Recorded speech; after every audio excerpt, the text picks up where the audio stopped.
Let's look at the Middle East. Israel's Prime Minister Benjamin Netanyahu has declared that Israel will resume intense fighting in Gaza if Hamas does not return all Israeli hostages by Saturday. Donald Trump has doubled down on his threat to Hamas that if that deadline isn't met, all bets are off.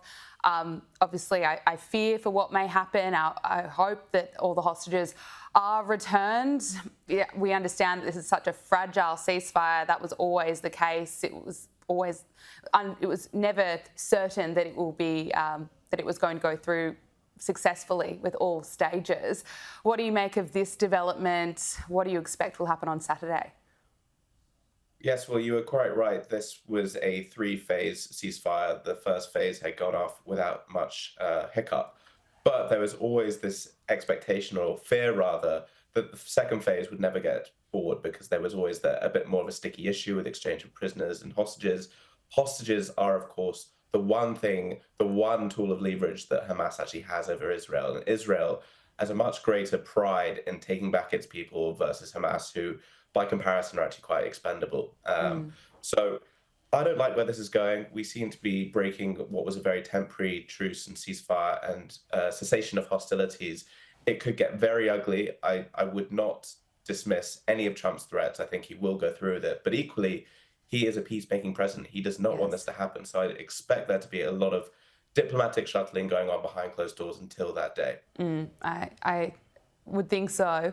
The King of Jordan has praised Donald Trump, saying that he can finally see somebody that can take us across the finish line to bring stability, peace and prosperity to all of us in the region. Let's just take a listen to what he had to say. Mr. President, I truly believe that with all the challenges that we have in the Middle East, that I finally see somebody that can take us across the finish line to bring stability, peace, and prosperity to all of us in the region. And it is, I think, our collective responsibility in the Middle East to continue to work with you, to support you, to achieve those lofty goals. So I'm very delighted to be here. And as you said, sir, we've got some very interesting discussions ahead. Very good. Very good. Thank you.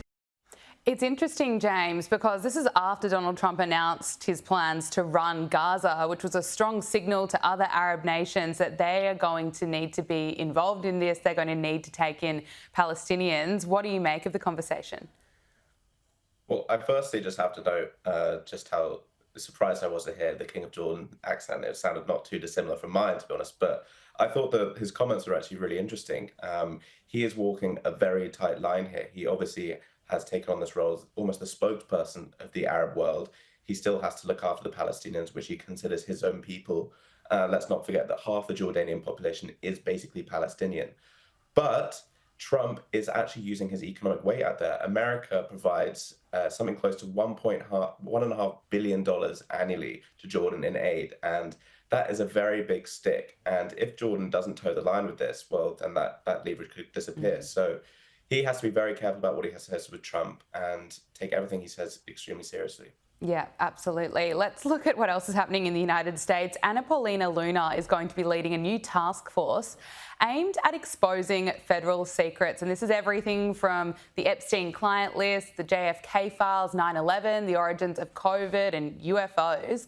Anna Paulina Luna says that the first investigation will be on the JFK files, looking at his assassination. And she said yesterday that from what she's seen so far, the initial hearing was wrong. This is it.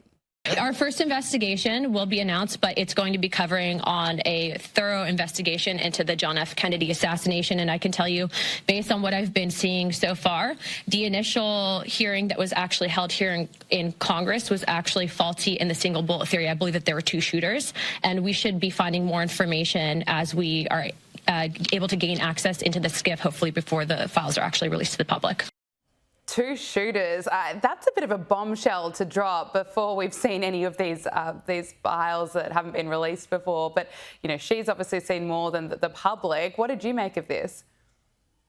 Well, out of all the executive orders Donald Trump signed in his first 3 weeks in office, this declassification was, to me, one of the most exciting. We are finally shedding some sunlight on some of these most highly discussed issues in American popular culture, not least of all JFK. And this attempt at declassifying has already come with reward, whether there are one shooter or two. The FBI revealed they had 2,400 files pertaining to the JFK case that had as yet not been unsealed. So this is a fascinating development. And by the way, I'm not even sure if you can call it a conspiracy at this point, because 2/3 of Americans do not believe the official line that Lee Harvey Oswald was acting alone in the assassination of JFK. So I think there are going to be a lot of interesting threads to pull on that, and I'm extremely excited to see what comes out. Oh, me too. Now, FEMA's Chief Financial Officer, Mary Comans, has been fired for illegally funding migrant luxury hotels in New York City against the orders of Donald Trump. Now, it comes after the DOJ team discovered that FEMA sent $59 million last week to luxury hotels in New York City to house illegal migrants, and they were being charged double the normal hotel rate. I mean, this money is supposed to be going to Americans for disaster relief. And look, I live in New York. I have reported on this issue for months now, and it is staggering just to show you how much strain this new influx of migrants has put on one of the greatest cities in the world. So in the last 2 years, there have been about 200,000 or so immigrants that have come into the city, having been bussed in from red states. The cost of housing and feeding these migrants costs more than all emergency services combined in the city. Now, that is a staggering percentage, and it just goes to show why New York City had one of the biggest pro-Trump swings across the whole country. I think this place is absolutely sick of what's going on with the treatment of these migrants and also the way they've been housed. And that is extraordinary, just how much has been spent on luxury hotels and whatnot. So hopefully this will be coming to an end soon. Absolutely. James Billot, editor at UnHerd, thank you so much for joining us on Power Hour. Appreciate it. Thanks very much.